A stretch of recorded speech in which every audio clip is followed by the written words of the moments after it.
Hepinize merhabalar değerli izleyiciler. Canlı yayınımıza geçmeden önce Seyran Neferit eskisi gibi mutlu olsun diyenler yayınımızı beğensin, sayımızı görelim. Bu arada arkadaşlar kanalımıza abone olmayı unutmayın lütfen. Buradan Azerbaycanlı kardeşlerime de selamlar yolluyorum. Çok seviyoruz kendilerini. Biliyorsunuz ki onlar da bizlere çok destek oluyorlar. Her dizimizi izlemeye çalışıyorlar ve özellikle Yalı Çapkını'nı beğenerek seyrediyorlar. Arkadaşlar bu hafta Yalı Çapkını'nın 81. bölümü yayınlanacak. Ve yeni bölüm analiziyle beraber sizlerle olacağım yine bu akşam. Hepiniz tekrardan hoş geldiniz bu arada. Bu hafta efsane bir hafta bizleri bekliyor olacak arkadaşlar. Çünkü biliyorsunuz ki aylardır izleyicilerin istediği sahneler artık başlıyor olacak. Çünkü Seyfer çiftimiz en sonunda bu bölümde eskisi gibi mutlu olmaya başlayacaklar. Yani en sonunda dediğim bölümün sonunda tekrardan birlikte olacaklar gibi duruyor ve inşallah bu şekilde devam eder. Yayında ufak bir drop var sanırım. Şöyle bir kontrol edeyim.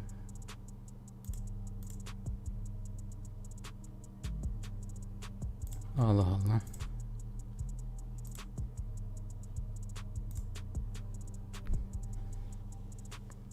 Şu an düzeldi. Arkadaşlar kusura bakmayın. Ufak bir drop girdi yayına. Hepiniz tekrardan hoş geldiniz bu arada. Nasılsınız? İyi misiniz? Ufak bir takılma yaşadım. Yayında internetle alakalı bir problem yaşandı. Nasılsınız? İyi misiniz bu arada?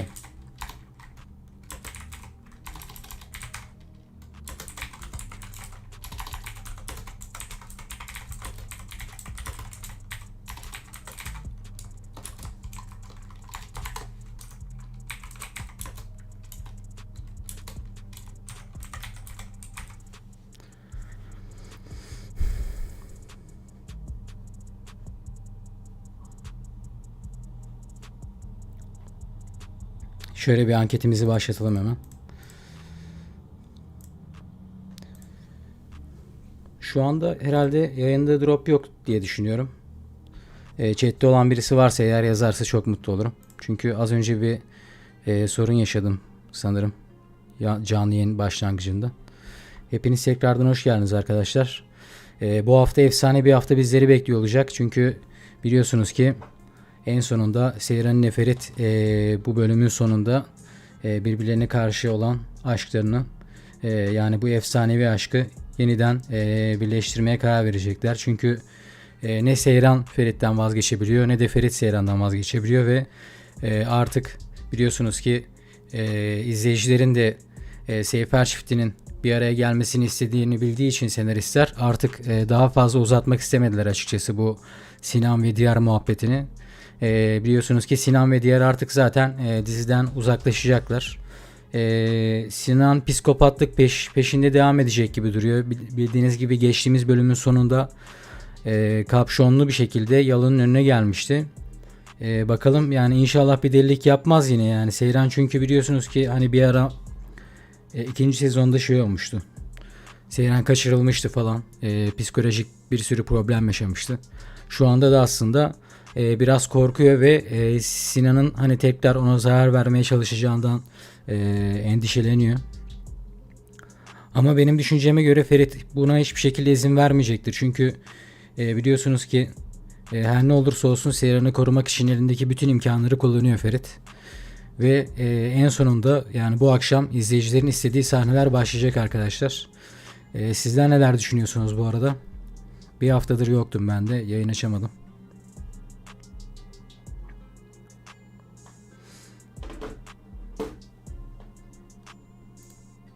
Şöyle ufak bir yayının girişinde bir problem olmuş diye onu hemen bir kontrol edeyim.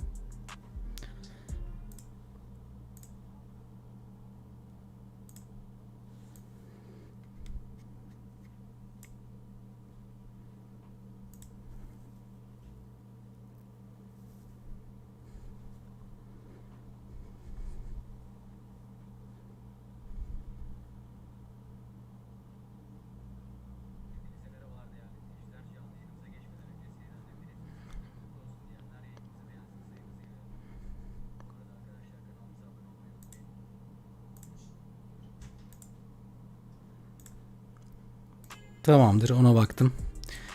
Şu an için bir problem yok çok şükür. Yayının başlangıcında internetle alakalı bir problem yaşamıştım. Hepiniz tekrardan hoş geldiniz bu arada. Esma Hanım hoş geldiniz. İyi akşamlar. Selamlar. Nasılsınız? İyi misiniz?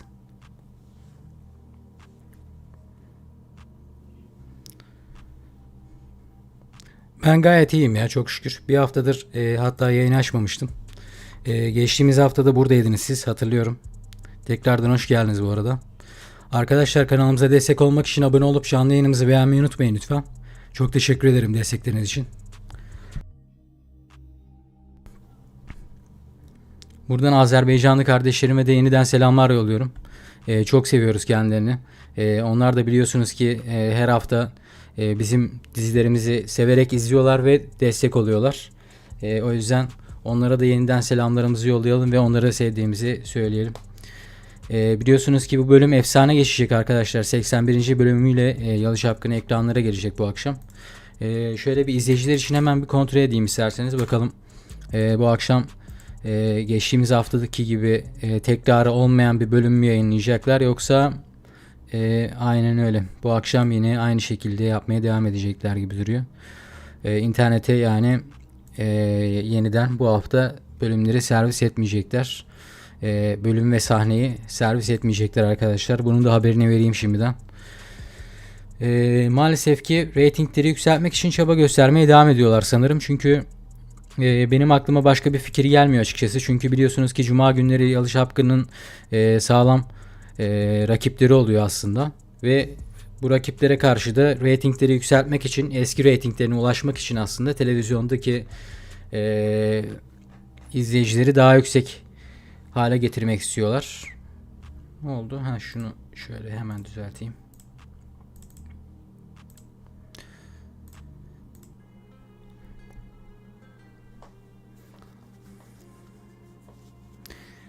Yalı Çapkını neden canlıdan izleyemiyorum? İşte geçtiğimiz haftada olan muhabbet aslında biliyorsunuz ki 2-3 hafta 3 hatta son bir aydır tekrarı olmayan bölümler yayınlıyorlar. Yani internet üzerine servis edilmeyen bölümlerden bahsediyoruz. Yani arkadaşlar bu akşam da internete hiçbir şekilde servis edilmeyecek. Hatta bölüm başladığı anda saat tam 8'de geçtiğimiz haftanın bölümünü yayınladılar. 80. bölümü bu akşam yayınladılar. Biliyorsunuz ki internete bir hafta geriden servis ediyorlar şu anda. Ve de aslında bu izleyicilerin canını sıkıyor yani bu durum. Biliyorsunuz ki bu akşam çünkü izleyicilerin çok hoşuna gidecek sahneler ortaya çıkacak. Seyran ile Ferit bir araya gelecekler gibi duruyor. Yani bölümün sonunda Seyfer çiftimiz en sonunda bir araya gelecekler büyük ihtimalle. Ama şu anda herkes televizyondan izlemek zorunda maalesef ki.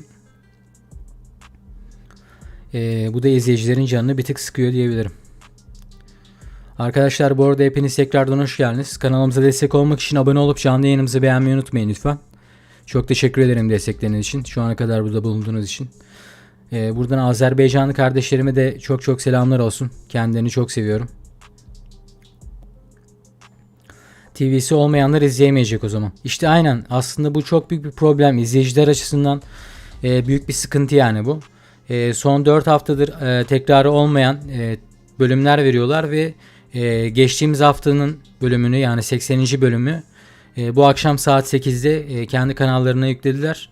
Bu akşam 81. bölüm yayınlanıyor. 81. bölümü de maalesef ki önümüzdeki hafta izleyebilecek izleyiciler. Şu anda internet üzerine servis etmiyorlar yani bölümleri. Bunun da zaten sebebini az önce açıklamıştım. Geçtiğimiz haftalarda da söyledim. Biliyorsunuz ki Yalı Çapkını maalesef ki eski reytinglerine hiçbir şekilde ulaşamıyor. Ve aslında yani reytinglerini geri toplamak için şu anda internet üzerinde servis etmiyorlar bölümleri ve sahneleri. Bu şekilde de herkesi televizyona çekmeye çalışıyorlar. Yani reytingleri yükseltmeye çalışıyorlar açıkçası. Benim düşüncem bu yönde. Başka da bir fikir gelmiyor aklıma ki zaten başka da bir açıklaması yok diye düşünüyorum ben. Eğer ki sizin aklınıza başka bir fikir geliyorsa belirtebilirsiniz yorumlarda.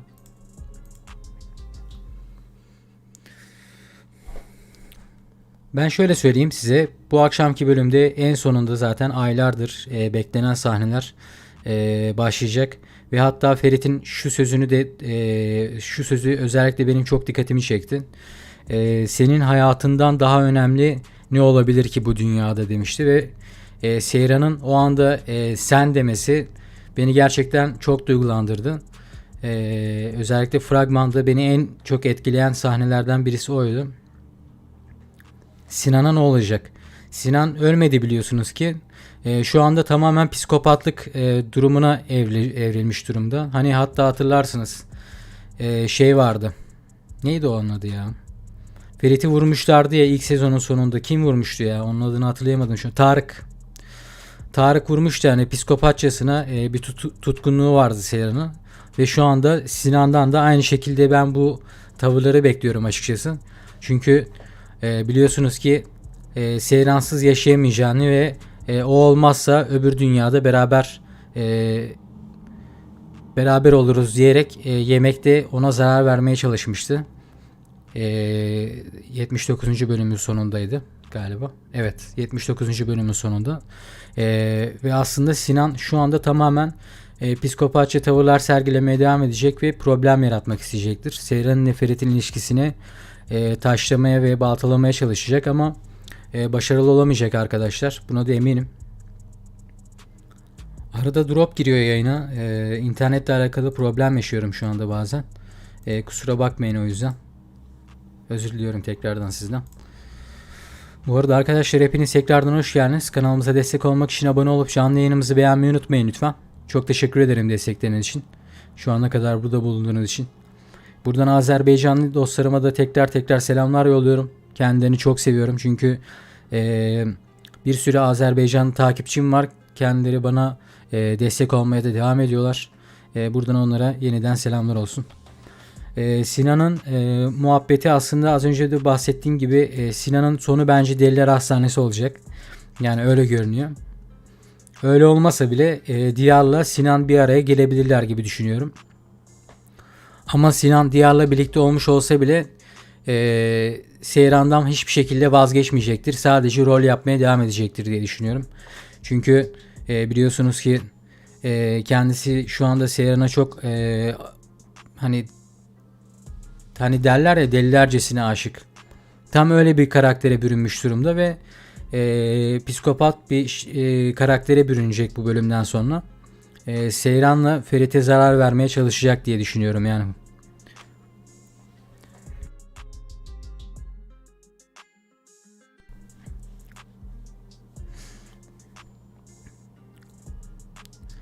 Sanırım Halis abi bu sezon iyi biri olacak. Seyran'ı da çok sevecek demişsiniz.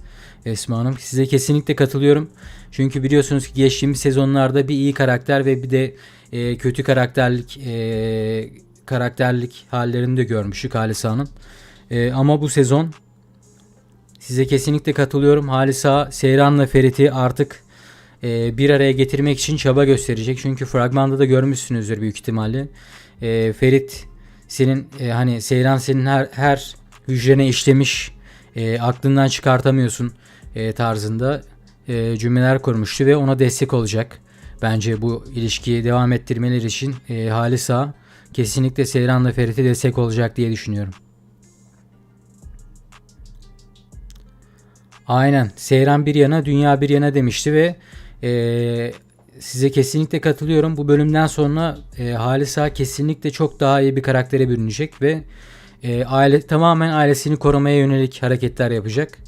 Ve büyük ihtimalle zaten Diyar'la Ferit'in bu ilişkili durumları tamamen bu bölümden sonra sona erecektir. Çünkü biliyorsunuz ki Ferit Seyran ve Ferit'ten hiçbir şekilde vazgeçemiyor arkadaşlar ve özellikle zaten bu efsanevi aşkı izlemek için izleyiciler şu anda çok beklediler. Biliyorsunuz 2-3 aydır 3. sezon başladığından beri izleyiciler Seyfer çiftinin bir araya gelmesini istiyorlar. Çünkü 3. sezon başladığında senaryo tam tersi bir hale dönmüştü. Ve bu da izleyicilerin hiç hoşuna gitmemişti. Ama bu bölümden sonra izleyicilerin hoşuna gidecek sahneler izlemeye başlayacağız diye düşünüyorum. Sizler neler düşünüyorsunuz bu arada? Fikirlerinizi yorumlarda belirtirseniz çok sevinirim. Hepiniz tekrardan hoş geldiniz bu arada arkadaşlar. Kanalımıza destek olmak için abone olup canlı yayınımızı beğenmeyi unutmayın lütfen. Çok teşekkür ederim destekleriniz için.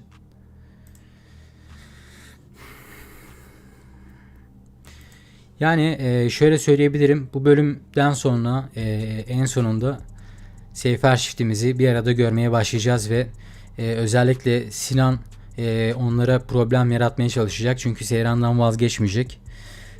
Fakat birkaç bölüm sonra da Sinan'ı büyük ihtimalle Deliler Hastanesi'ne yollayacaklardır diye düşünüyorum ben.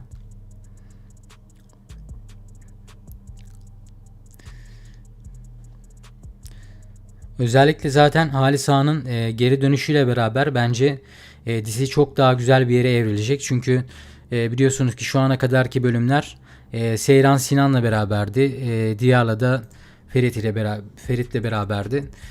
Yalı'daki hiç kimse e, yani Yalı sıkmış durumdaydı. Dizinin adı zaten Yalı Çapkını ve dizi Yalı'nın dışında ilerlemeye başlamıştı ve izleyiciler bu durumdan aslında çok sıkılmışlardı. Çünkü Yalı Günlükleri diye bir hatta espri ve meme oluşmuştu, hatırlarsınız şu son 2 sezonda. Yalı Günlükleri hiçbir şekilde izleyemiyorduk ve bu bölümden sonra herkes Yalı'ya toplandı, biliyorsunuz ki Seyran da Yalı'ya geri döndüğü için. Aynı anda da Halis Ağa'ya getirdiler Yalı'ya ve artık Yalı Günlükleri başlıyor arkadaşlar ve çok daha güzel sahneler bizleri bekliyor olacak diye düşünüyorum. Abidin Halis'ten intikamını alacak mı? Fragmanda izlemişsindir sen de büyük ihtimalle. Zaten Abidin Halis'e, yani Halis Ağa'ya çok sert çıkışlar yapacak. Senin insan olduğunu bile düşünmüyorum tarzında çok ağır konuşmalar yapacak. Ama bence, benim düşünceme göre Abidin sonuç olarak bir Korhan şu anda ve Korhanlardan vazgeçtiği zaman yalnız başına kalacak. Suna ile beraber yalnız kalacaklar.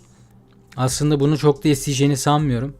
Sonuç olarak her ne kadar Halis Ağa onun ailesine zarar vermiş olsa da bence bunun bir açıklaması var. Çünkü geçtiğimiz bölümde biliyorsunuz ki Hattuşal'a çok üzgün tavırlar sergilemişti. Yani bence Abidin'in bilmediği üstü kapalı bir sürü konular var. Geçmişteki sahneleri bize yavaş yavaş izletecekler diye düşünüyorum ben Abidin üzerinden. Ve Abidin gerçekleri öğrendiğinde intikam almaktan vazgeçecektir diye düşünüyorum. Yani aslında öyle olması daha iyi olur. Çünkü şu anda herkes Yalı'ya toplandı, biliyorsunuz ki. Bütün herkesin de Yalı'da olması izleyicilerin çok hoşuna gidiyor. Biliyorsunuz ki 2 sezondur dizi Yalı'da geçiyor. 3. sezonun başından beri herkes Yalı'dan uzaklaşmıştı. Ve Yalı günlükleri tamamen bitmişti. Ama bu bölümden sonra her şey geri başlıyor arkadaşlar. Çok daha heyecanlı, çok daha güzel bölümler bizleri bekliyor olacak bu arada. Onun da haberini vereyim sizlere. Bu arada arkadaşlar, kanalımıza destek olmak için abone olup canlı yayınımızı beğenmeyi unutmayın lütfen. Çok teşekkür ederim destekleriniz için. Şu ana kadar 17 beğeni gelmiş toplamda. Şu beğeniyi en azından şöyle bir 50'ye ulaştırabilirsek çok sevinirim. Mutlu olurum. Buradan Azerbaycanlı kardeşlerime de yeniden selamlar yolluyorum. Çok seviyoruz kendilerini. Kendileri de biliyorsunuz ki Yalı Çapkını ve diğer Türk televizyonlarında yayınlanan bütün dizileri severek izliyorlar. Ve bizlere de destek oluyorlar. Özellikle benim kanalımda da çok fazla Azeri dostum var bana destek olan. Yeni bölüm yok maalesef ki. İnternet üzerinde hiçbir şekilde şu anda servis edilmiyor. O yüzden bu hafta yine son 4 haftadır olduğu gibi internet üzerinden hiçbir şekilde ulaşım sağlayamayacaksınız arkadaşlar. Bu da aslında izleyicilerin biraz canını sıkıyor. Yani eskiden biliyorsunuz ki bölüm ilerlerken sahneleri yayınlıyorlardı. Bölüm bittikten sonra da saat 12-1 civarı bölümün tamamını yayınlıyorlardı ve son 4 haftadır reytingleri yükseltmek için, yani Yalı Çapkını biliyorsunuz ki son, yani 3. sezonun başlangıcından sonra çok fazla bir reyting kaybı yaşadı. Ve bu reytingi geri yakalamak için aslında şu anda tamamen televizyona odaklamaya çalışıyorlar izleyicileri. Biliyorsunuz ki çok sağlam rakipleri var. Cuma günü başka diziler de yayınlanıyor. Özellikle TV8'i de izleyen ayrı bir kitle var mesela. Onları da kopartamıyorlar. Ve izleyicilerin çoğu da zaten biliyorsunuz senaristi sinir olup diziyi izlemeyi bırakmıştı bir dönem. Fakat işte reytingler düşüş olduğu için böyle bir sistem uygulamayı tercih ettiler. Televizyona çekmeye çalıştılar yani bütün izleyicileri. Ama yani bu izleyicilerin canını sıkmış durumda şu an, evet. Ama reytingleri etki etmiştir diye düşünüyorum ben kesinlikle. Herkes televizyondan izleyecek diye bir kaydı yok tabii ki. Ama biliyorsunuz ki herkesin evinde televizyon yok sonuçta.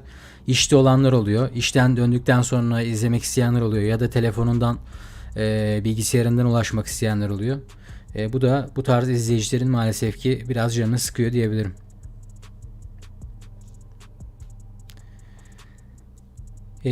Çarşamba günleri Leyla'ya da açıyor biliyorum Esma Hanım. Yani çarşamba günleri de gelirseniz beklerim.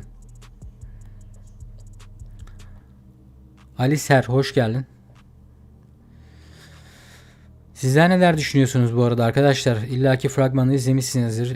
Biliyorsunuz ki bu hafta efsane geçecek. En sonunda izleyicilerin istediği gibi Seyfer çiftimiz bir araya gelecek biliyorsunuz ki. Bu arada arkadaşlar, kanalımıza destek olmak için abone olup canlı yayınımızı beğenmeyi unutmayın lütfen.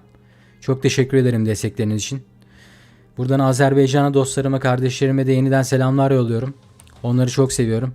Onlar çünkü bana hem kendi kanalımda çok destek oluyorlar, hem de biliyorsunuz ki Yalı Çapkını ve diğer Türk dizilerini izleyerek reytinglerde büyük bir katkı sağlıyorlar. Buradan Azerbaycan'a da yeniden selamlar olsun.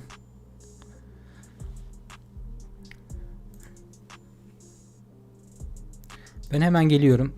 İnternetle alakalı bir problem yaşanıyor galiba da. Bir de hem içeriden bölümde neler oluyor onları da bir kontrol edeyim.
Şu anda düzeldi sanırım.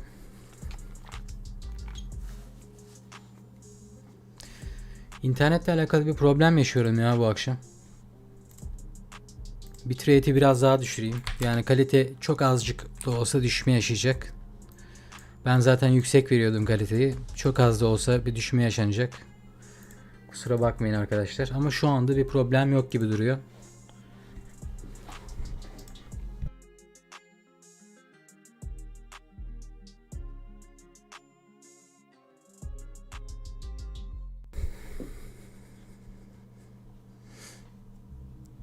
Hepiniz tekrardan hoş geldiniz bu arada arkadaşlar. Kanalımıza destek olmak için abone olup canlı yayınımızı beğenmeyi unutmayın lütfen. Çok teşekkür ederim destekleriniz için. Şu ana kadar burada bulunduğunuz için.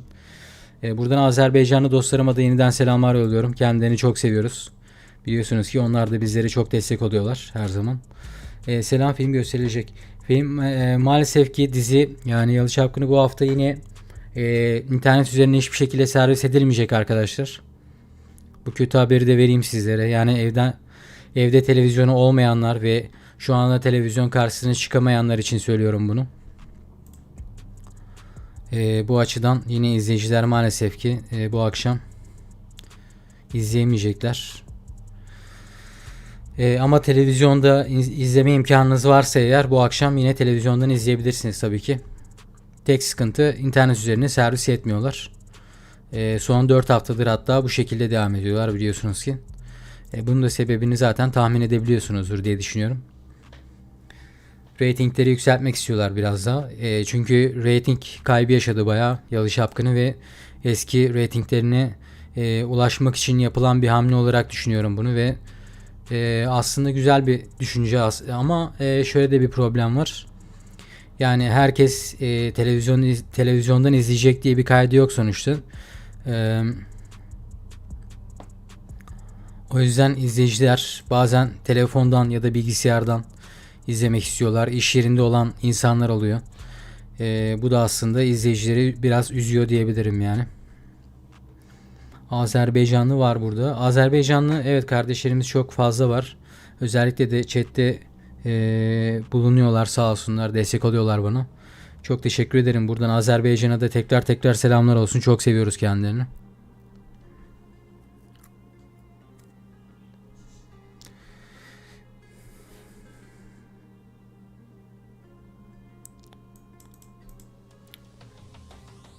Aleykümselam, hoş geldiniz.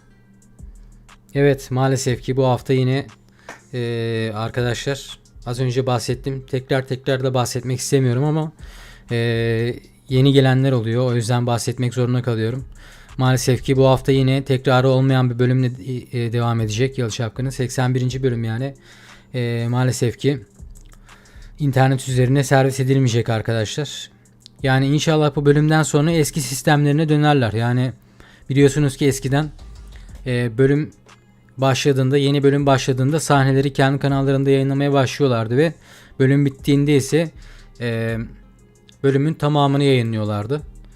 İnşallah eski sistemlerine dönerler bu bölümden sonra. Çünkü herkes televizyondan izleyemiyor, biliyorsunuz ki iş yerinde olanlar oluyor ya da işten döndükten sonra izlemek isteyenler oluyor. Bu da aslında izleyicilerin canını sıkıyor. Cem kardeş, iyi geceler demişsin. Ali Mehmet, hoş geldin. Nasılsın, iyi misin?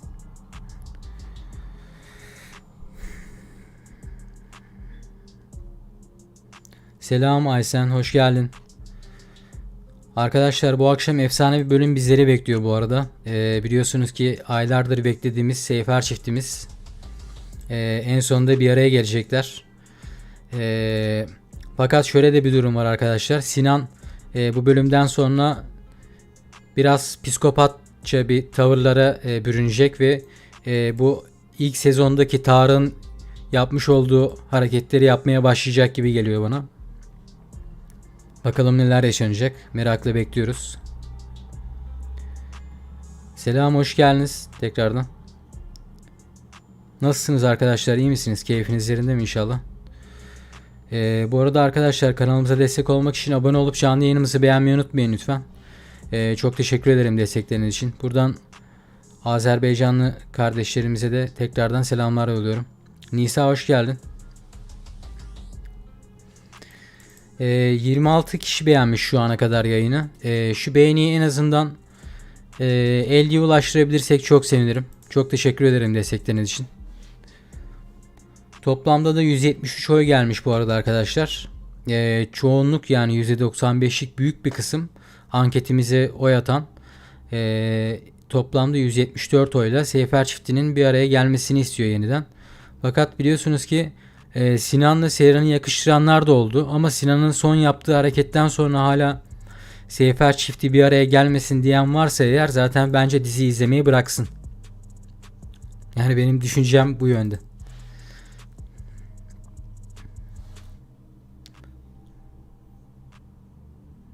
Nisa Küçük Odabaşı, hoş geldin.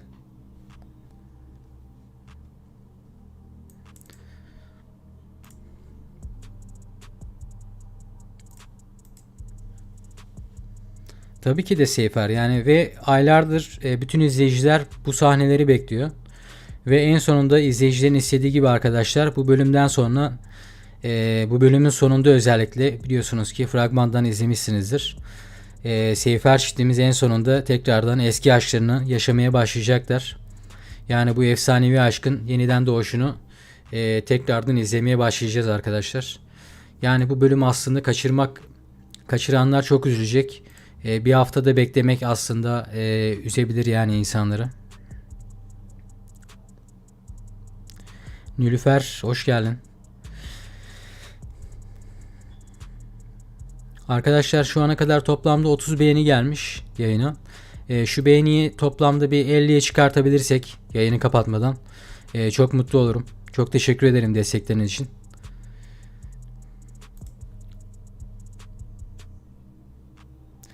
Cem abi sence nasıl olurdu bölüm? Yani bu bölümde şu anda biliyorsunuz ki Abidin'le Halis Ağa'nın arasında bir problemler yaşanacak. Ama aslında Abidin intikam almayacaktır Halis Ağa'dan. Çünkü bence Abidin'in bilmediği ufak noktalar var ve Hattuşalan'ın hatta söyleyemediği, sustuğu durumlar olmuştu geçtiğimiz bölümde. Ve ben aslında oradan düşünerek, oradan yola çıkarak Abidin'in bilmediği konular olduğunu düşünüyorum. Ve gerçekleri öğrendiğinde aslında Abidin Halis Korhan'dan ve ailesinden intikam almaktan vazgeçecek. Çünkü şu anda Korhan olduğunu daha yeni öğrendi ve ailesini de kaybetmek isteyeceğini düşünmüyorum. Eğer ki şu anda Sunay'ı da alıp giderse sadece Sunay ile ikisi kalacaklar ve ailesini kaybetmiş olacak. Gerçekleri öğrendiğinde yani Abidin intikam almaktan vazgeçecektir diye düşünüyorum ben. Onun haricinde biliyorsunuz ki Ferit Seyran'a şey demişti. Hayatından daha önemli ne olabilir ki bu dünyada demişti. Seyran'ın da Ferit'e sen demesi beni gerçekten çok duygulandırdı. Fragmanda izlediğim kadarıyla bahsediyorum şu anda. Ve gerçekten o sahneye çok duygulanmıştım. Özellikle de zaten biliyorsunuz ki Cem kardeş az önceki mesajımı okumadın. Okudum. Ha, bu Sinan tehlikeli madde diyorsun aynen. Onu okudum. İşte ondan bahsediyorum aslında. Bu bölümden sonra biliyorsunuz ki 79. bölümde belki izlemeyenler de vardır. 79. bölümde Sinan Seyran'a zarar vermeye çalışmıştı. Yani seven insan sevdiği kadına zarar verir mi? Tabii ki de vermez. Şu anda yine drop geldi yayına. Bu akşam niye böyle oluyor ya?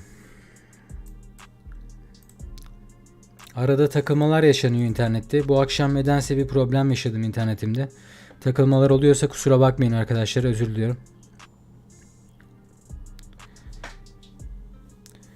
81. bölüm başlamıyor demişsin. 81. bölüm maalesef ki bu hafta yine Nilüfer Hanım maalesef ki bu hafta yine internet üzerinden ulaşamayacaksınız. Hatta birazdan yeni bölüm başlayacak. Saat 9'u 5 geçe falan o civarlarda yeni bölüm başlıyor genelde. Fakat internet üzerinden yeniden bu hafta ulaşım sağlayamayacağız. Yani internete hiçbir şekilde servis etmeyecekler bölümleri. Ama inşallah bu olay önümüzdeki haftadan sonra düzelir ve hani tekrarı olan bölümler yayınlamaya başlarlar.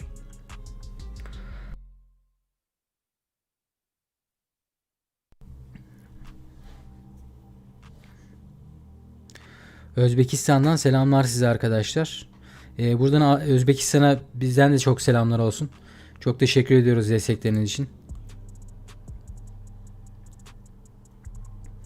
Sizler neler düşünüyorsunuz bu arada?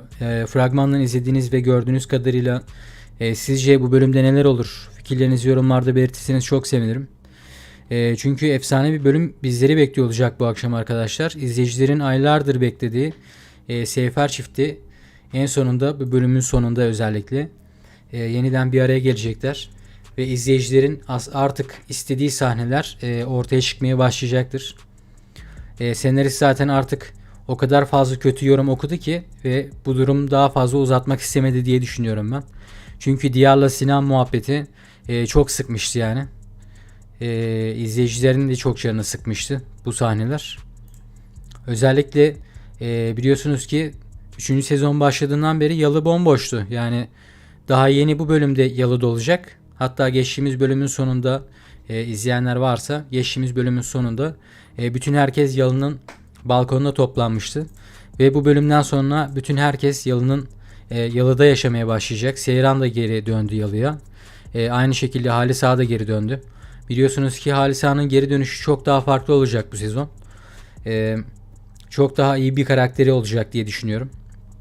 Özellikle Seyran ve Ferit'in bir araya gelmesi için çaba gösterecektir diye düşünüyorum yani o da bu hafta. Sinan çok kötü şeyler yapabilir bence demişsin. Ben de öyle düşünüyorum. Yani bu bölümden sonra iyice bir psikopat hallere bürünecek. Seyran ve Ferit'e zarar vermek isteyecek. Özellikle Ferit'in diyardan ayrılıp Seyran'la yeniden bir araya geldiğini öğrendiğinde ise iyice kafayı yiyecek. Ne yapacağı çok belirsiz şu anda. Çünkü biliyorsunuz ki çok farklı bir karakteri var açıkçası Sinan'ın. Yani iyi biri gibi görünüyordu şu ana kadar. Ama 79. bölümde biliyorsunuz ki Seyran'a zarar vermeye çalıştığında ise bütün izleyicilerin gözünden düşmüştür diye düşünüyorum. Çünkü bazı çok az da olsa bazı izleyiciler Sinan'la Seyran'ı yakıştırıyorlardı. Şu anda zaten öyle bir durum olduğunu sanmıyorum. Yani Seyran'la Sinan'ı yakıştıran varsa hala bence diziyi izlemeyi bıraksın. Yani izlemeye devam etmesin.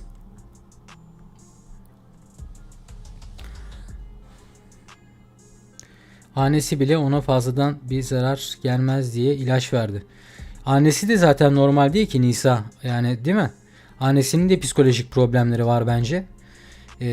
Yani bu aileden tamamen uzaklaşmaları gerekiyor.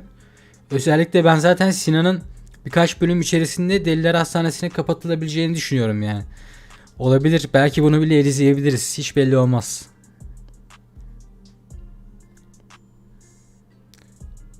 Ferit'e inat diyorlar da olabilir demişsin.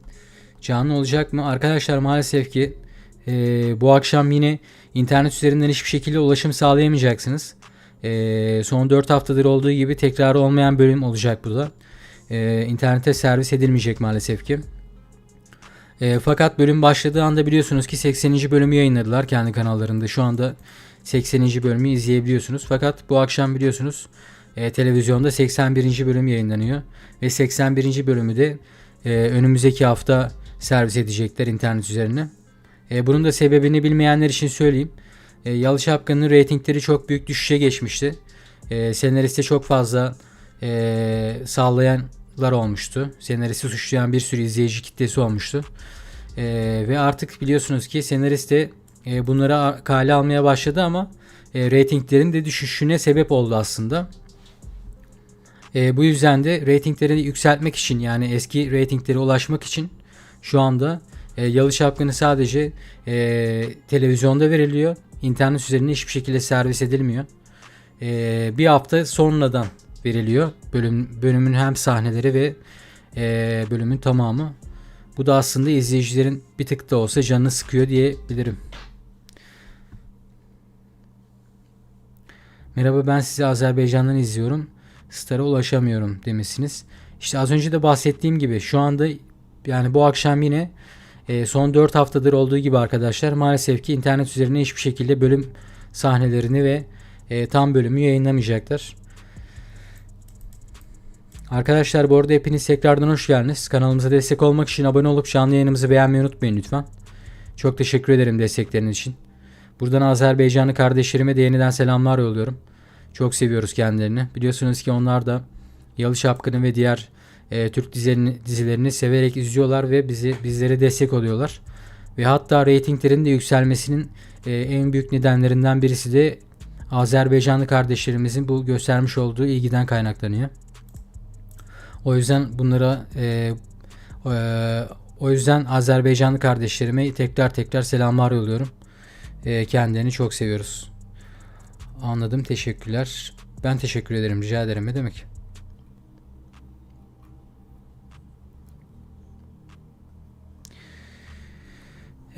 Cem kardeş, sence İlyas ve Halis Ağa arasında savaş çıkar mı? Sanmıyorum ama ufak bir sürtüşmeleri olacak. Ama savaş boyutuna ilerlemeyecektir. Halis Ağa eskisi gibi davranmayacak çünkü. Halis Ağa tamamen ailesini korumaya yönelik ve çok daha sakin bir karaktere bürünecek bu sezon. Eski Halis Ağa'yı göremeyeceğiz diye düşünüyorum. Ama konu ailesi olursa o eski hallerini yine görebiliriz. Fakat bence İlyas'la Halis Ağa'nın arasında bir savaş izlemeyeceğiz. Ufak bir sürtüşme yaşanacak ve sonra zaten Diyar'la Ferit tamamen yollarını ayıracaklar. Özellikle zaten bu bölümde yaşanacak bu olayların hepsi. Efe hoş geldin. Canlı yayın nasıl olacak? Star programında yoktu demişsin. Aynen, programda verilmiyor maalesef ki. Belki internet üzerinden izlemiyorsundur son 2-3 haftadır ama maalesef ki son 4 haftadır internete servis etmiyorlar bölümleri. Sadece televizyondan izleyebilirsin şu anda. Reytingleri yükseltmek için çaba gösteriyorlar. Eski reytinglerine geri ulaşmaya çalışıyorlar aslında. Bu arada arkadaşlar hepiniz tekrardan hoş geldiniz. Kanalımıza destek olmak için abone olup canlı yayınımızı beğenmeyi unutmayın lütfen. Çok teşekkür ederim destekleriniz için. Şu ana kadar burada bulunduğunuz için. Toplamda 49 beğeni gelmiş. Şöyle bunu bir 60-70'e ulaştırabilirsek çok sevinirim.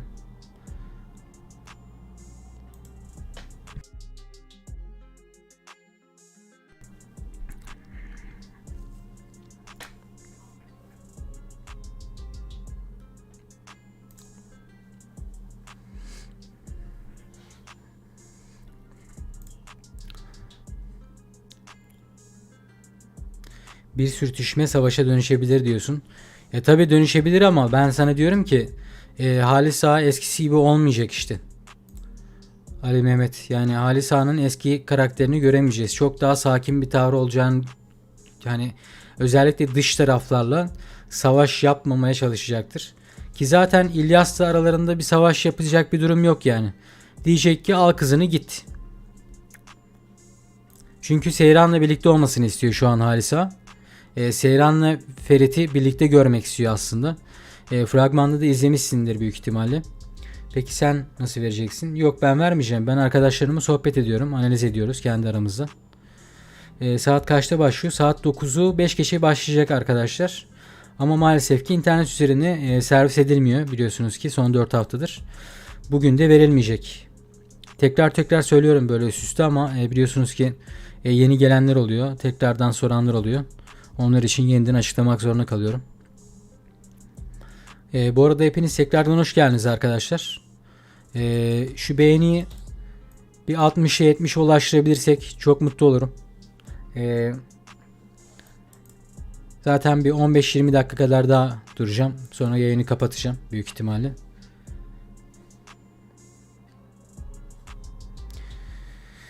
İnternette neden vermiyorlar peki demişsin Ümran. Biliyorsun ki 3. sezon başladığından itibaren Yalı Çapkın'ın izleyicileri dizi izlemeyi bıraktılar. Belli bir kitlesi senaristi suçlayarak izlemeyi bıraktılar ve televizyondaki reytingleri çok düştü. Bu biliyorsun ki Cuma günleri de çok sağlam rakipleri var aslında Yalı Çapkın'ın. Bu yüzden internet üzerine servis etmeyip sadece Star TV'de veriyorlar, yani televizyonda veriyorlar arkadaşlar. Bu da reytingleri yükseltmek için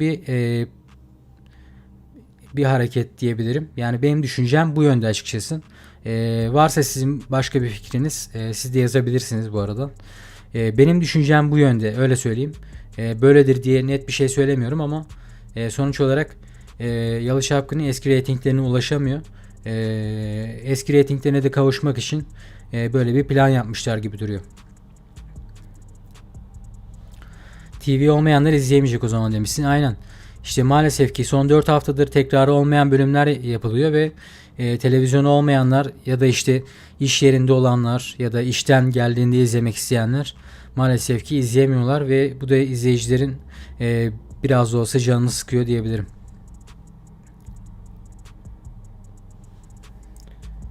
Yok, bakamıyorsun işte. Ondan bahsettim mi?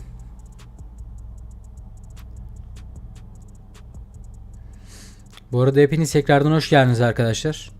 Buradan Azerbaycanlı kardeşlerime de tekrar selamlar yolluyorum. Çok seviyoruz sizleri. Biliyorsunuz ki onlar da severek takip ediyorlar. Yalı Çapkın'ı ve diğer Türk televizyonlarında yayınlanan dizileri. Özellikle beni de çok destekleyen Azerbaycanlı kardeşim var. Sizleri çok seviyorum. Buradan yeniden selamlar olsun. Samet, açmayacağım. Biz şu an sohbet ediyoruz. Az önce de bahsettiğim gibi tekrar biliyorsunuz ki son 4 haftadır internet üzerine servis edilmiyor diye söylüyorum. Bazı yeni gelenler oluyor. İnternet üzerinden hiçbir şekilde yok. Maalesef açamıyoruz. Az önce de bahsettiğim gibi internet üzerine servis edilmiyor bölümlerin tamamı ve sahneler. Önümüzdeki hafta inşallah bunu düzeltirler. Ve bütün izleyiciler eskisi gibi hani internetten izlemek isteyenler, bazıları işte oluyor, iş yerinde izlemek isteyenler oluyor ya da işten döndüğünde izlemek isteyenler oluyor. Bunlar da aslında izleyicilerin canı sıkıyor bir tık. Ya da ailesi başka bir şey izlemek istiyor o anda. Ee, Annesi babası başka bir şey izlemek istiyor. Kendisi Yalı Çapkın'ı izlemek istiyor. O yüzden telefon ya da bilgisayardan ulaşmaya çalışıyor. Ulaşamayınca da üzülüyor yani izleyiciler. Tüm arkadaşlara selamlar demişsin. Hoş geldin.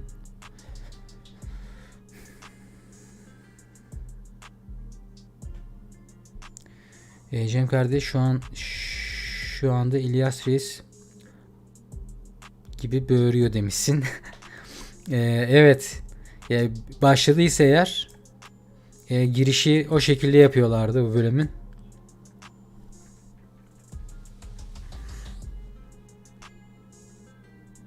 Ümran Hanım maalesef o olmuyor işte.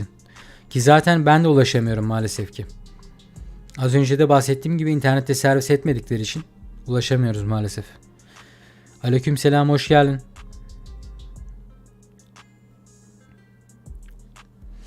Arkadaşlar sizler neler düşünüyorsunuz bu arada? Biliyorsunuz ki aylardır izleyicilerin beklediği sahneler bu akşam izlemeye başlayacağız. Yani Seyfer çiftimiz en sonunda bir araya gelecekler bu bölümden sonra. Ve izleyicilerin istediği tarzda sahneler izlemeye başlayacağız özellikle. Sizler neler düşünüyorsunuz bu akşam hakkında? Fikirlerinizi merak ediyorum. Yorumlarda belirtebilirsiniz. Bu arada arkadaşlar canlı yayınımızı beğenirseniz çok sevinirim. Şu ana kadar toplamda 63 beğeni gelmiş. Şunu bir 70'e 80'e ulaştırabilirsek çok sevinirim. Çok teşekkür ederim destekleriniz için.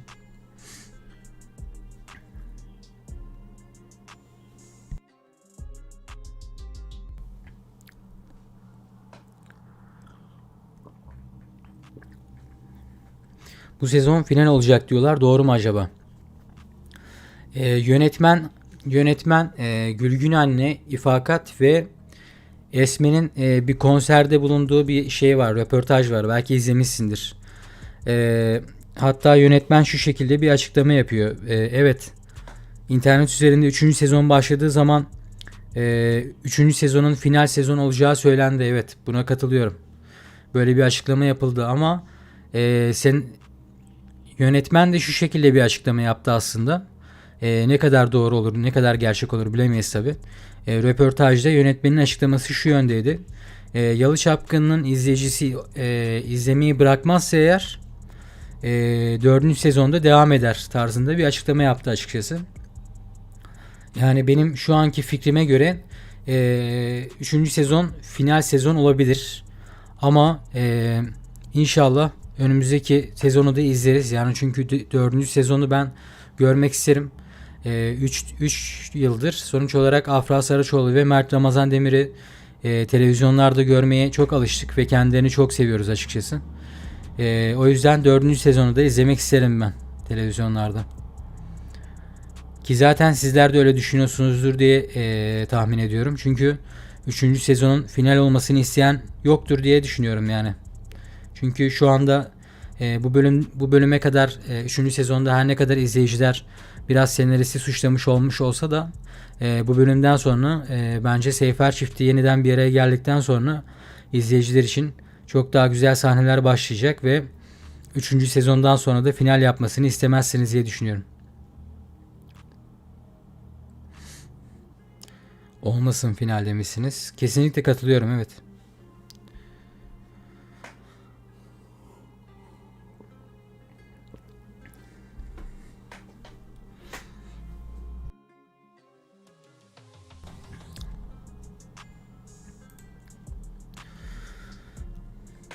Şu ana kadar toplamda 503 oy gelmiş. 503 oydan %92'lik çok büyük bir kısım Seyfer çiftimiz yeniden birlikte olsun diye anketimize oy atmış bu arada. %8'lik ufak da olsa bir kısım Seyran ve Ferit'in bir araya gelmesini istemiyor galiba. Bunlar da herhalde Sinan'la Seyran'ı yakıştıran tayfa ya da Diyar'la Ferit'i. Açıkçası Sinan'ın 79. bölümde Seyran'a yaptığı hareketten sonra hala Sinan'la Seyran'ı yakıştıran varsa bence zaten diziyi izlemesin, bıraksın diyorum ben. Dizi ne zaman başlayacak? Dizi şu anda başladı arkadaşlar. Yeni bölüm şu anda aktif olarak televizyonda veriliyor. Ama sadece maalesef ki biliyorsunuz ki tekrarı olmayan bölümler yayınlanıyor son 4 haftadır. Bu akşam da aynı şey yaşanacak arkadaşlar maalesef. İnternet üzerinden hiçbir şekilde erişim sağlayamıyoruz. Sadece televizyondan ulaşabilirsiniz. İzlemek istiyorsanız eğer yani televizyondan izleyebilirsiniz. Ama maalesef ki bazı izleyicilerimiz internetten izlemek istiyorlar. O anda iş yerinde olanlar oluyor. Ya da evinde televizyon olmayanlar da oluyor. Herkesin evinde televizyon olacak diye bir kaydı yok yani sonuçta. Bu durumda izleyicilerin canını sıkıyor aslında bir tık. Gerçekten olmasın final. Ben çok seviyorum. Seyfer aşkın demişsin. Size gerçekten çok katılıyorum. Çünkü yani Seyfer çiftimizi 3 yıldır izlemeye çok alıştık. Ve Afra Saraçoğlu ile Mert Ramazan Demir'i ekranlarda görmeye çok alıştık diyelim. Yani bu ikiliyi bence 4. sezonda da izlemek ister diye düşünüyorum ben izleyiciler. Çünkü Seyfer çiftinin çok büyük bir fan kitlesi var ve eğer ki reytinglerde düşüşler yaşanmazsa, biliyorsunuz ki az önce de bahsettiğim gibi aslında şu anda Yalı Çapkını reytinglerde düşüş yaşadığı için internet üzerine servis etmiyorlar bölümleri ve sadece televizyonda yayınlıyorlar. Reytingleri eski seviyelere ulaştırmaya çalışıyorlar aslında. Yani inşallah izleyicilerin istediği tarzda sahneler ortaya çıkmaya başlar ve özellikle de eskisi gibi bölümü internette yayınlamaya devam ederler diyorum. Yani haftalık olarak yayınlasalar daha güzel olur bence. Çünkü haftalık değil de önümüzdeki hafta yayınladıklarında izleyiciler bir haftadan geri izlemiş oluyorlar. Biri bu diyara zarar versin demişsin. Yok ya, ben diyara zarar vermelerini istemem. Sadece aradan çekilsin, uzaklaşsın Seyfer çiftinden. Yeterli yani. Zarar görmesine hiç gerek yok. Özellikle zaten senin bu yorum yapmış olmana da şaşırdım açıkçası. Çünkü Sinan'ın 79. bölümde Seyran'a yaptığından hiçbir farklı bir şey istemiyorsun sen şu anda. Bence yanlış bir düşünceye girmişsin. Bunu da sana belirtsem iyi olur.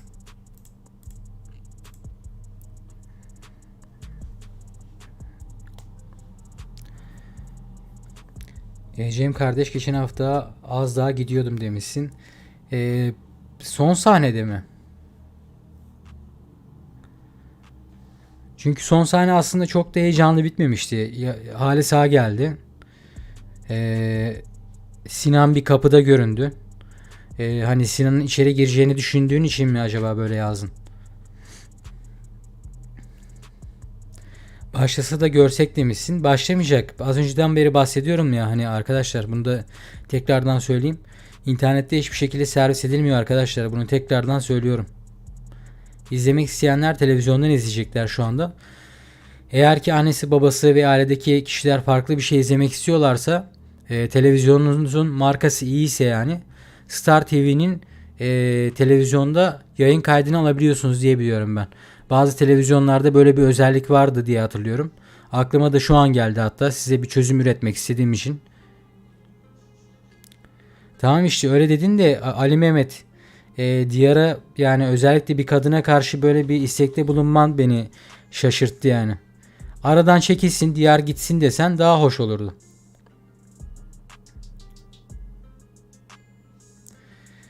Show TV'den mi? Brawl Stars Show TV'de yayınlanmıyor ki dostum. Star'da yayınlanıyor.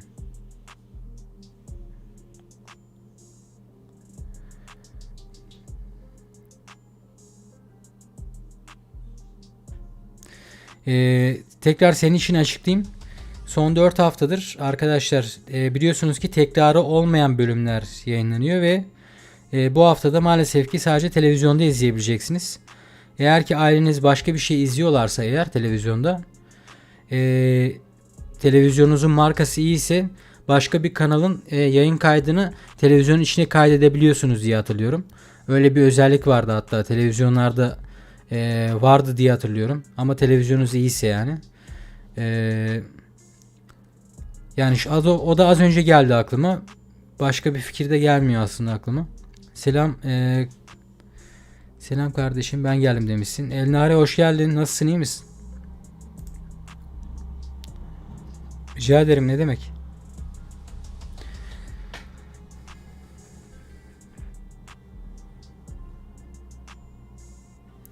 Aynen Ali Mehmet. Doğru diyorsun. O yanlış yazmış ya. Olabilir. Bu arada hepiniz tekrardan hoş geldiniz arkadaşlar. Kanalımıza destek olmak için abone olup canlı yayınımızı beğenmeyi unutmayın lütfen. Çok teşekkür ederim destekleriniz için. Şu ana kadar burada bulunduğunuz için. Buradan Azerbaycanlı kardeşlerime de dostlarıma da çok çok selamlar olsun. Kendilerini çok seviyorum. Özellikle hem bana hem de Türk televizyonda yayınlanan dizilere destek oluyorlar ve her zaman bize destek olmaya devam ediyorlar yıllardır. Buradan onları da tekrardan selamlar olsun. Kendilerini çok seviyoruz.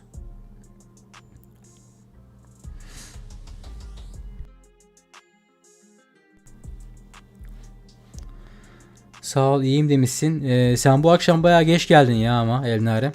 İşin vardı sanırım ya da televizyondan izliyordun sanırım. Ama maalesef ki geçtiğimiz haftaki muhabbet oldu Elnare. Bu hafta yine internet üzerinde servis etmeyecekler bölümleri. Bu da izleyicilerin canını bir tık sıkıyor.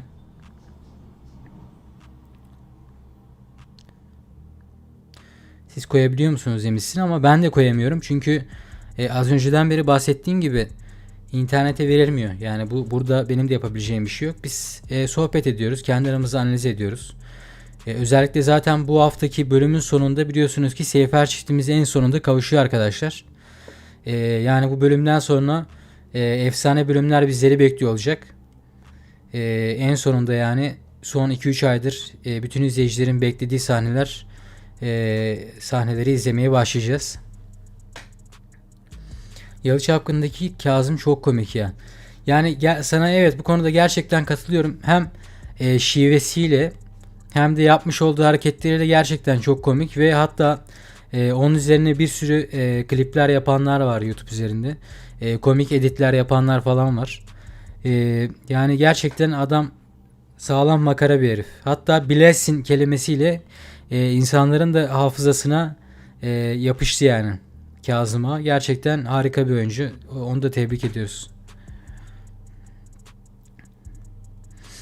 Selam Becesiniz. Ben Azerbaycan'dan izliyorum. Sizi demişsin. Buradan Azerbaycan'a selamlar olsun. Enes hoş geldin. Çok seviyoruz Azerbaycanlı kardeşlerimizi. Tekrar selamlar olsun. Evet bugün kardeşimin düğünüydü. Bugün bayağı geç kaldım yayına. Öyle mi? Allah mesut etsin inşallah. Allah bir ömür bir yastıkta kocalsın diyelim. İnşallah mutlu olurlar. Arkadaşlar bu arada yayınımızı beğenmeyi unutmayın lütfen. Kanalımıza da abone olursanız çok sevinirim. Şu ana kadar toplamda 85 beğeni gelmiş yayına. Şunu şöyle bir 100'e ulaştırabilirsek çok mutlu olurum. Çok teşekkür ederim destekleriniz için. Selamlar, hoş geldiniz. Azerbaycan'a tekrar selamlar olsun. Çok seviyoruz sizleri.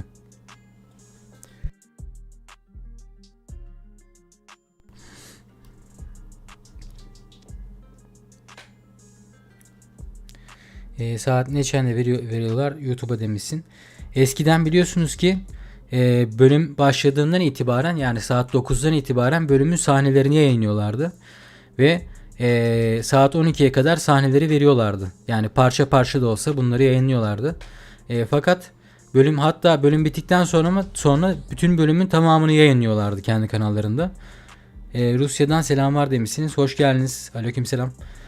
Ama son 4 haftadır tekrarı olmayan bölüm yayınlıyorlar ve televizyondaki reytingleri yükseltmek için çaba gösteriyorlar. Biliyorsunuz ki Yalı Çapkın'ın reytingleri son 4-5 haftadır bayağı bir düşüşe geçmişti. O yüzden televizyon reytinglerini arttırmak için yapılmış olan bir proje diyebilirim.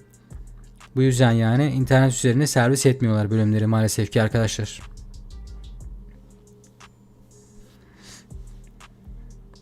Hoş geldiniz. Abi bunlar ne zaman kavuşacak? Bu bölümün sonunda kavuşuyorlar. Belki izlememişsindir ama bu bölümün sonunda fragmandan izlediğim kadarıyla yani Seyfer çiftimiz en sonunda bir araya gelecek arkadaşlar biliyorsunuz ki. Yani izleyicilerin istediği tarzda sahneleri izlemeye başlayacağız bu bölümden sonra. Özellikle de Diyar'la Ferit tamamen yolları ayırıyor bu bölüm. Maalesef ki Sinan biliyorsunuz psikopat hallere büründü biraz. Sinan Ferit'le Seyran'a biraz musallat olacak gibi. Onlara biraz zarar vermeye çalışacak gibi geliyor bana bu bölümden sonra. Ama çok da bir şey yapabileceğini zannetmiyorum. Saat 12'de verecekler demişsin. İşte şöyle söyleyeyim sana, bazı ülkelerde saat 12'de yayınlandığında bazı ülkelerde izlenebiliyor. Ama bazı ülkelerde izlenemiyor maalesef ki. Bu da aslında az önce de bahsettiğim gibi izleyicilerin biraz canını sıkıyor. Yani izleyicilerin Türkiye'de şu anda bütün izleyen izleyicileri televizyonda izlemeye davet ediyorlar ve reytingleri yükseltmelerinde yardımcı olmalarını istiyorlar açıkçası. Çünkü biliyorsunuz ki Yalı Çapkını yıllardır çok sevilen bir dizi ve reytingleri yükseltmek için çaba gösteriyorlar diye düşünüyorum. Diğer hamile mi olacak, öyle okudum. Yani sanmıyorum, çünkü Pelin'de bu senaryoyu yaşadık. Biliyorsunuz ki Pelin hamile kalmıştı ama Ferit'ten değildi falan. Ve Seyfer çiftimiz bu konu üzerine zaten yeterince bir ayrılık yaşadı ve bu aynı tekrar olay şimdi Diyar'la Ferit arasında geçerse izleyiciler bence çok sıkılırlar. O yüzden şu andan itibaren bence Seyfer çiftimizin efsanevi aşkını izlemek istiyor bütün izleyiciler ve inşallah bu şekilde devam eder. Çünkü biliyorsunuz ki bu bölümün sonunda, en sonunda Seyfer çiftimiz bir araya gelecekler. Aleykümselam, hoş geldiniz. Arkadaşlar bu arada kanalımıza destek olmak için abone olup canlı yayınımızı beğenmeyi unutmayın lütfen. Çok teşekkür ederim destekleriniz için. Buradan Azerbaycanlı kardeşlerimize de tekrar selamlar olsun. Özbekistan'a da selamlar olsun. Özbekistan'dan selamlar demişsiniz. Hoş geldiniz.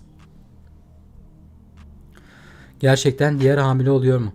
İşte ben sanmıyorum. Eğer ki öyle bir senaryo yazılırsa eğer izleyiciler bu konuda yine üzülecekler ve canları sıkılacak bir tık. Çünkü Pelin'de, yani Pelo'da muhabbetin aynısını yaşamıştık ve Seyfer çiftimiz bu konu üzerinden ayrılık yaşamışlardı. Bu yüzden senaristin böyle bir hamle yapıp da yeniden Seyran'la Ferit'i ayıracağını sanmıyorum ben yani.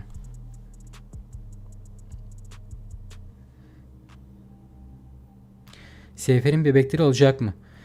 Olacağını düşünüyorum ama bu ancak sezon sonu olabilir. Bu sezonun sonunda olabilir. Kazakistan'dan size selamlar demişsin. Aleykümselam, hoş geldiniz. Nasılsınız, iyi misiniz? Bu arada arkadaşlar, sizler neler düşünüyorsunuz bu bölüm hakkında? Fikirlerinizi merak ediyorum. Yorumlarda yazabilirsiniz. Özellikle de şu beğeniyi 100'e ulaştırabilirsek çok sevinirim. Toplamda 91 beğeni gelmiş. 100 beğeniye ulaşırsak çok mutlu olurum. Çok teşekkür ederim destekleriniz için.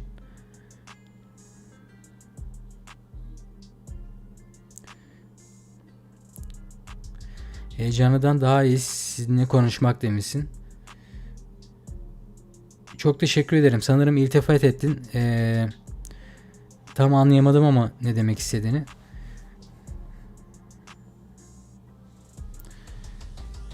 Aynı şeyler tekrar olmasa yaşlı olur, meraklı olur demişsin.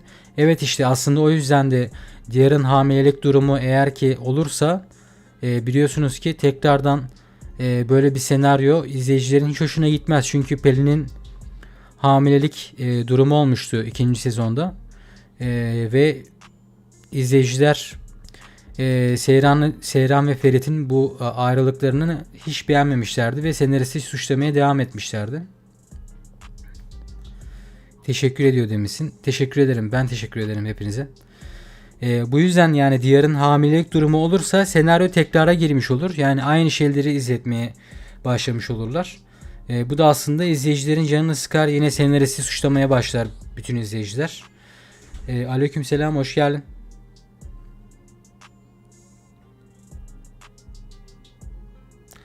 Arkadaşlar şöyle anketimizi sonuçlandıralım. Benden bu akşamlık bu kadardı. Çok teşekkür ederim şu ana kadar burada bulunduğunuz için. Destekleriniz ve güzel sohbetleriniz için. Haftaya yine beklerim. Canlı yayınım olacak. Cuma günü akşam yayın açacağım. Çok teşekkür ederim destekleriniz için. Kanalımıza abone olup canlı yayınımızı beğenmeyi unutmayın lütfen. Hepinize iyi akşamlar diliyorum. Kendinize çok iyi bakın.